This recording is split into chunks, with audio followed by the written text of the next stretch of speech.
今次6月25號，星期三暨谷草野賽。今期推介兩位騎師技馬俾大家參考下做馬膽，分別係冠軍騎師潘頓同埋周俊樂樂仔。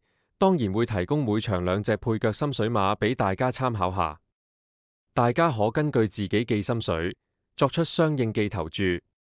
大家好，呢度係賽馬零籤，運用報紙記黃大仙賽馬零籤，同大家解讀賽馬日心水。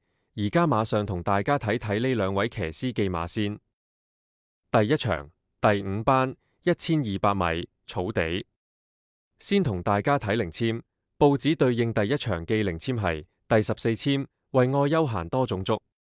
零籤講記係清靜清幽記環境，相對城市記繁榮，形成一個強烈記對比。所以今場馬膽先選潘頓沈集成記1號城中勇士。其次配腳方面，亦都有兩隻馬推介俾大家。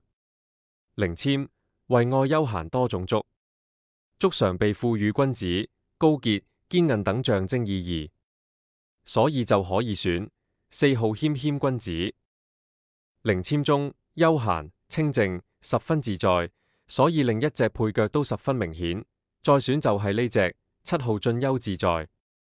先總結一下，今場第一場先推介大家潘頓沈集成記1號城中勇士，配腳有4號謙謙君子同埋7號進休自在。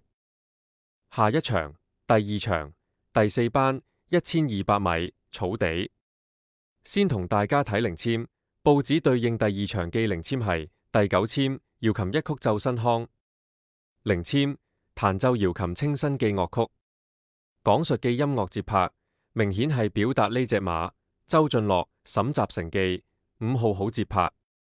其次配腳方面，亦有兩隻馬推介大家。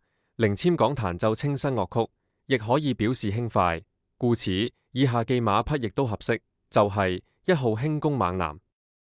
另外，零籤解馬亦常用見字解字記方法，瑤琴一曲奏新康，當中有斜線新斜線字，故此今場自己就會選埋呢隻配腳7號新力。最後總結一下，今場第二場先推介大家周俊樂沈集成記5號好節拍，配腳為1號輕功猛男同埋7號新力。最後祝各位朋友好運。